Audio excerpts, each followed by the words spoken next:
the sort of constituents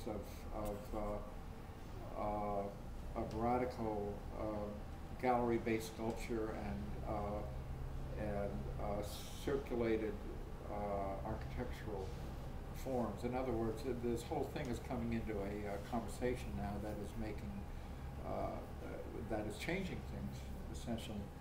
I mean, I'm approaching these competitions and these unique periods of projects in a way that seems to ask that each one is a little bit different.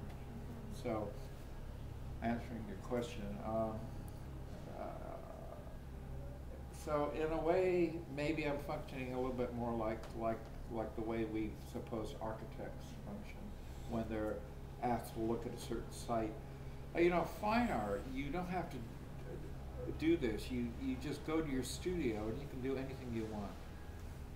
So one can kind of take that that aspect as being a more developed, a higher order of a practitioner, as one who can actually throw their work into a theoretical, transcendental operation versus somebody who's tied to some sort of function or social faction. That's the way we used to look at architects.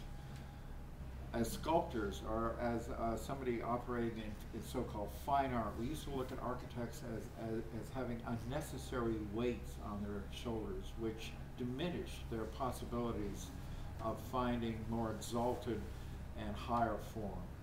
We really thought that. Well, we don't think that now. Things have changed, and the belief system now is that within this orbit that involves people, there's going to be a hierarchy that is even more sort of carefully positioned than that would be generated through a fine art discourse. So I'm not in possession of any sort of radiant visionary apparatus of how this is going to unfold. I'm kind of in the trenches doing this and wondering how these different feelings are going to, you know, give clarity to some sort of pathway. But I don't have any answers. Dennis, I've been interested in the process through which conceptual artists create their work. As, I guess, a fine artist who's working in a more traditional painting or sculpture format would, as you described, go into the studio and just, you know, draw just whatever comes out of their mind. But conceptual artists have tended to think a lot, maybe write or go through a process. It could be performance or some other process, and then through the process come to some kind of physical realization of what the concept is. And what I've been intrigued by is every conceptual artist seems to have a different process, and whether they're working initially from writings or sketchbooks or taking photographs of sites or whatever it might be,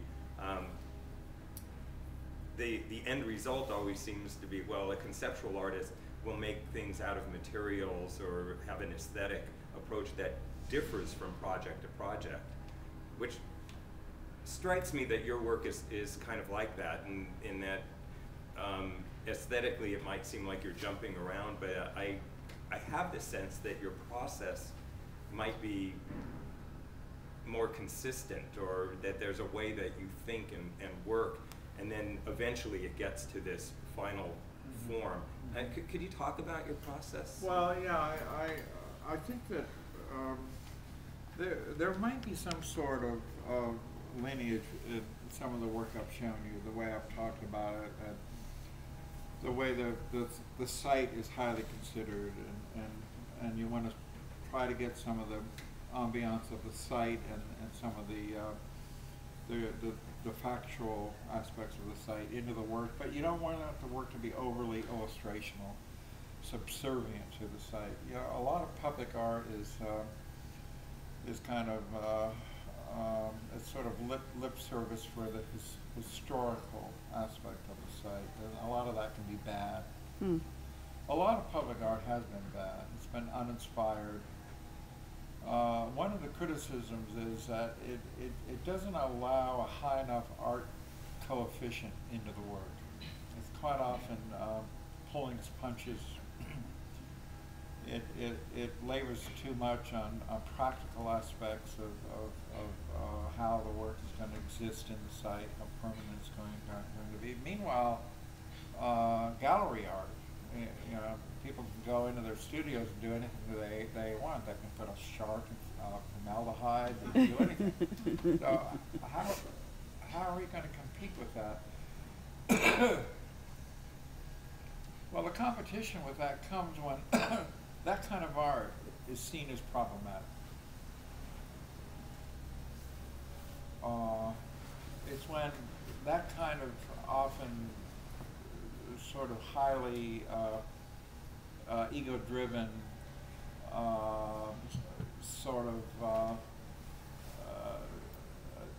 temper tantrums that can occur within a unleashing within a studio setting is compared to art that's functioning with people, like architecture.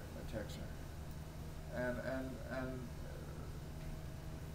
so some of the problem is that we're now looking at fine art, some of the modes in which fine art generates as being, you know, not appearing to be as open and as enchanting as that which is being operated on by architects and people working in the public sector, where people are being brought into the conversation. So it's just a question of these two things. But I have a leg in both arenas. I'm